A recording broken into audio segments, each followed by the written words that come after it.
Greetings, Rebel fans. My name is Jason Kelly. This is the Let's Run podcast. I want to welcome you all onto the show today. This will be a live stream. However, the primary purpose for this is just to be able to get it uploaded a little faster so I don't have to deal with upload times. People are just getting off work right now, so I'm not expecting to have much of a live audience here, but this will get sent out in the Substack. It will get posted to all the relevant podcasting networks. I'll make sure that it's downloaded as we prepare for a massive weekend in sports and for Rebel Sports. Tomorrow at 3:00 p.m. at the Thomas and Mack Center, UNLV will tip off against the University of Memphis. Penny Hardaway will be in the building. The Memphis Tigers are a pretty solid team, and I'm pretty excited for that matchup that we have against them tomorrow. Later that night, UNLV football, which is in Hawaii, will tip off at 6:00 p.m. On CBS Sports Network against the Rainbow Warriors. That should be a good game. It is very difficult to play in Hawaii. The Rebels have not taken the field since that crushing defeat that really stung against the Boise State Broncos. So there is a lot going on at this current period of time. A huge weekend. Later that night, I know that people don't listen to me for BYU stuff, but we also have the Holy War, BYU versus Utah. So I'm very much looking forward to that. Tonight in Las Vegas, the New Mexico Lobos are playing a game against UCLA. That should be really fun. In terms of other Mountain West action, I'm not seeing a ton. This isn't a huge weekend. The biggest games of the week are most certainly UNLV versus Memphis and New Mexico versus UCLA. UCLA is ranked number 22 in the country, and so that New Mexico game should be pretty good. Colorado State, Fresno State actually gets to play Sacramento State, which I'm kind of interested in tonight, just because I want to see what Sacramento State's basketball program is. Tomorrow, there are some games.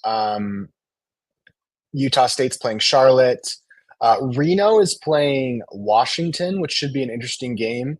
Steve Alford's going to go up against the previous coach of the Utah State Aggies, Danny Sprinkle. So that should be interesting. And then tomorrow night's a very big game. It's at the Sobrato Center in San Francisco, California. A very good Boise State team will be playing the San Francisco Dons. So there's just like a ton going on this weekend in terms of Mountain West basketball, Mountain West football. Going to Mountain West football this week, we have Reno is going to be playing at Boise State. New Mexico and San Diego State are playing. We don't really care about that game. Unfortunately, Colorado State is on a bye this week in preparation for their next big game. But Fresno State's playing Air Force. San Jose State and Oregon State are playing, and then obviously UNLV and Hawaii are playing. So I would expect the UNLV game to be the biggest game of this weekend for the Mountain West in terms of football. And then I think in basketball, maybe the New Mexico UCLA game tonight is a bigger deal, but I am very excited for all of this action. So let's begin by looking at basketball. I'm going to start with basketball just because that game's first. We'll preview it, and then we'll jump into football. I'll give you predictions for both games, and we'll get rolling from there. So UNLV obviously playing Memphis. Let's share my screen so that everybody can see kind of what's going on here. Share my screen. Boop, boop, boop. Share. All right. You guys should be able to see my screen now. Let's dive into this Memphis game. So UNLV, we started out the season, I believe, at number 94 in KenPom. We moved up to 91, and then some other teams winning kind of displaced us. So that game against Alabama State really had no bearing on our KenPom. Margin of victory is huge. You want to beat teams by a lot. You want to beat teams by more than your projected KenPom score.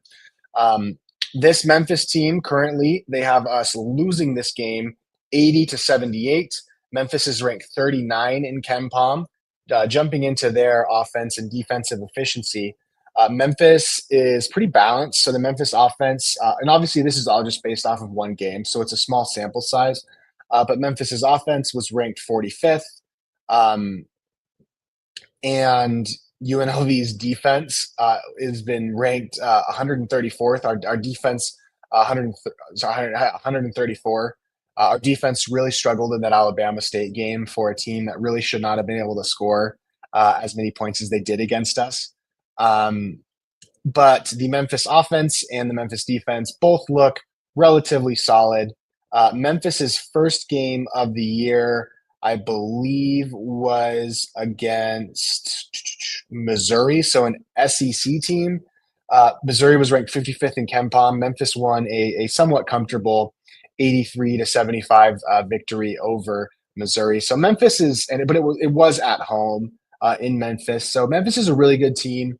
Looking kind of at their star players, PJ Haggerty is a really good player. He's a sophomore, 6'3" guard. The guy that's really going to scare the Rebels is Musa Cisse. And I believe that Musa was at one point a Rebel target. I believe we were trying to reach out to him. Another couple of players that are really good. Tyrese Hunter, obviously, really has been solid for Memphis for a couple of years now. PJ Carter. This is a guy that I am I wouldn't say I'm scared of for the Rebels, but Nicholas Jourdain, freak athletes, really, really, really solid. I would expect this to kind of be a high-flying Memphis team. They can really get up and down the floor and score with a good level of efficiency. But this Memphis team is one that we're going to have to keep out of transition. We're going to want to mitigate their athletes to make sure that they can't get easy baskets at the rim. Memphis is just a solid team. There's no denying it. Looking a little further into the Memphis defense, they didn't shoot very well in their first game, and they don't project to be an incredible three-point shooting team. They shot 40%, but I think there wasn't a ton of attempts there. In terms of defense, they gave up only about 30% from three. So, I mean, there's just not enough data to really dive into Memphis and make any huge proclamations about what type of team this is. They're projected to go 22-7 by KenPom, 14-4. They are projected to win this game. The KenPom gives them a 59% chance of winning. So, you know, the computers and even the betting markets have this as a pretty tight game. They think it's going to be I believe the line that I recently saw was 3. I know that we've jumped a few viewers have jumped in now. If you guys see anything different, I see 3.5 or 3 as the main number for this game against Memphis. If anybody sees anything differently, go ahead and throw it in the comments. But, it's a big game. There were rumors of minute restrictions on DJ Thomas at the opener. That kind of didn't really happen. Jalen Hill is on some rep restrictions and minute restrictions. I expect him to play more in this game. I expect to see a bit of a smaller rotation. You may get less Jace Whiting minutes, although I know Jace didn't have a perfect game. I still believe in him as a backup point guard. I think he has a lot of potential as a player, and I hope he can get an opportunity to really step in. I know latter day Jace, as people have been calling him. Love Jace. Don't want any Jace slander. Mr. Rebel Homer. Everybody make sure you're following Rebel Homer. If you're watching this live stream after the fact, because it'll stay up on Twitter, make sure you give him a follow. One of the best of the burners. There's really not a ton to say. Looking at the Rebels, in our first game, Bear Cherry was the story. He was incredible. He finished with 24 points. I would expect Jalen Bedford to have a slightly better game. He only shot 3 for 11 from the field. DJ Thomas will, have to have a good game. He'll maybe have to get up a few more shots. But Bear Cherry, 10 of 11 from the field. Just an offensive masterclass from Bear Cherry. And yeah, I mean, I think that that game against Alabama State was really just kind of a tune-up style game. I wouldn't take a ton away from it. The one thing that you do know is that this Rebel team does have shooting. Julian Rishwain, I hope he gets some play because that kid is really solid. I really like watching him play, and I hope that we get some opportunities for him to get good shots in the corner. But overall, we're going to see what this Rebel team's made of. We're going to see kind of who they are, what they're capable of. And I fully expect a very competitive game. I think that the casinos have this game right. As you guys know, let's go back to the page, the actual preview page. But as you guys know, I'm kind of a jinx. When I pick the Rebels to win, they almost never win. So I will post this also on my Twitter page, but I do see the Ken Palm score of 80-78 pretty accurately. But I do think that the game will be a little lower scoring than that. So I will be picking Memphis to win. I think it'll be a competitive game. I think you'll see some good stuff from DJ. I think a 71-68 victory is probably in the cards for Memphis. But if you're already kind of worried about the UNLV tournament chances, this game's probably a must win. I think if UNLV wants any chance to earn an at large bid for the NCAA tournament, which I know is the goal for the team this year, um, this is probably a must win. And it's certainly a game that UNLV is capable of winning. I think UNLV's got like a 40% chance of winning this game. I've got Memphis by 3, 71-68. I think that's what I said. So 71-68. That's what I have for the basketball game. I cannot wait to see you all at the MAC. If you see me at the MAC, I had some people taking pictures of me and sending them to me, being like, I see you, dude. I thought that was pretty funny. So feel free to keep doing that. If you see me at the MAC or you want to meet up at the MAC, I'm there, section 112. I'm at every game. I'll meet you anywhere you want. We can talk hoops. We can talk Rebel football, anything you guys want. But I cannot wait for this game. I think we're going to finally see what this running Rebel team is made of. Now let's talk some football. Let's talk football. Let me remove this off my screen. Let's look at the Hawaii Rainbow Warriors. Now, for reference, teams that play in Hawaii on the islands are notoriously bad against the spread. Teams may not always lose to Hawaii, but it's very difficult to get a team ready to play in a place like Hawaii. Now, the Rebels have some really good things going for them in this game. Namely, they're just coming off of a Boise State loss. It's been 2 weeks, more than 2 weeks since we lost that game. So the Rebels have kind of had some time to lick their wounds to get ready for this game against Hawaii. Hawaii is led. Their quarterback's name is Braden Shager, and I know a lot of Rebel fans watched Hawaii when they played Boise State. But Shager on the year is passing for almost 2,200 yards. He's very solid. I think that he is a legitimate threat. He's got good legs. He runs. Hawaii runs an offense called the run and shoot. It's supposed to get the ball downfield and provide the quarterback with opportunities to use his legs. The game is played in essentially a high school stadium. The old Aloha Stadium that the University of Hawaii played at forever is closed, I believe. I don't know if it's been torn down yet, but in the meantime, while Hawaii is awaiting the building of a new football complex, Hawaii is playing in a high school stadium. So it's going to be a very bizarre atmosphere for the Rebels. Basically, exactly what Boise State went through is something that I think the Rebels will also go through. I believe the game will be close. I believe that the Rebels will be it's going to be tough. Like the Rebels are going to be tested here. Hawaii's a good team. They can shut down the run. They can throw the ball. Their team is not super disciplined. They tend to struggle with penalties. So it's going to be imperative for the UNLV football team to not shoot themselves in the foot. Currently, Braden Shager's averaging about 60% completion. He's got 16 touchdowns, 9 interceptions on the year. Even as a rusher, I believe he's got something like 200 yards rushing on the year. His QB rating is 122. If you compare that to, for example, Hodge Malik Williams, QB rating is 177. So still really solid, but not a player that you can't take advantage of and exploit their weaknesses. Um, Hawaii's best receiver is a guy named Pofele Ashlock. Very solid player. Really gets the ball downfield. Pretty athletic. Good size. He's 6'2". He's a player from Texas. He's averaging 10.6 yards per catch. His best game came against San Diego State earlier in the year, but he is capable of, I guess actually it was probably against Boise State. Not a ton of catches, but certainly is a threat downfield.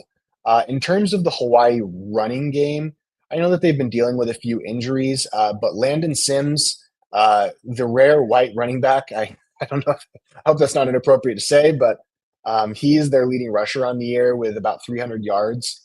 This Hawaii team doesn't, as much as people like to talk about the run and shoot offense, this Hawaii team doesn't score a ton. They did score quite a bit against Reno, and they are coming off one of the biggest wins in their time in the Mountain West, where they went on the road and were able to defeat Fresno State. Braden Shager had one of his best games of the year, 244 yards. Hawaii was able to upset Fresno State pretty crucially if they're trying to make a bowl game. They have 3 games left, UNLV, Utah State, New Mexico. They have to win 2 of those. I think that's possible for this Hawaii team. I think you could see a bowl team from the islands this year. But the thing that impresses me most about Hawaii is probably their defense. Hawaii's defense it's solid. I mean, you saw that they were able to make life difficult for Ashton Genty when they played on the islands. They've got good tacklers. My favorite player from them, and probably everybody's favorite player on their defense. They're led by 2 linebackers, Jamie Otis and Logan Taylor. They lead the teams in tackles, and they also have a defensive lineman, Elijah Robinson. But they kind of remind me of UNLV defensively. Not a great defensive line, but a really good linebacking core that can stop a running game and punish a one-dimensional offense. So what are the keys for a Rebel victory in this game? I am going to pick the Rebels to win this game. I know that there's a lot of people that believe the Rebels are on upset alert, and I think that's totally reasonable. A lot of people get upset when they play Hawaii. Hawaii is just a weird team to play. UNLV has lost promising seasons in Hawaii before. But I think key number 1 is going to be a diversified offensive strategy. UNLV is going to have to throw the ball long. They're going to have to run the ball. They're going to have to run the ball to the outside. They cannot be one-dimensional against this Hawaii defense. They're going to have to flash some of that versatility that we know that this offense is capable of. The next thing that I wonder about is a guy like Jacob DeJesus, and Jacob DeJesus obviously dealing with some tragedy in his family. God bless them. Hope they're doing okay. But a guy like Jacob DeJesus, you wonder how his health is, and you wonder how the health is generally of this team. They're coming off a bye week. Is McDuffie in better health? Because he did not look great against Boise State. It was a plan for him to come back against Boise State.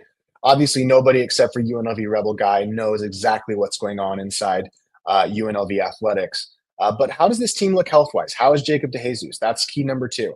How is McDuffie? How are the guys after a very physically damaging game against Boise State? How do they look? Do they look fresh? Did the bye week truly get these guys back in a place physically? That's going to be a telling thing that we're going to have to see from these guys. And lastly, I want to see Hodge Malik Williams handle the blitz better, and I want to see him make some better decisions. Honestly, I know that it was only 1 interception against Boise State, but I don't think Hodge Malik Williams played a very good game. I hope that the staff and Hodge himself can put themselves Um, Jacob made okay. So yeah, apparently Jacob is in Hawaii.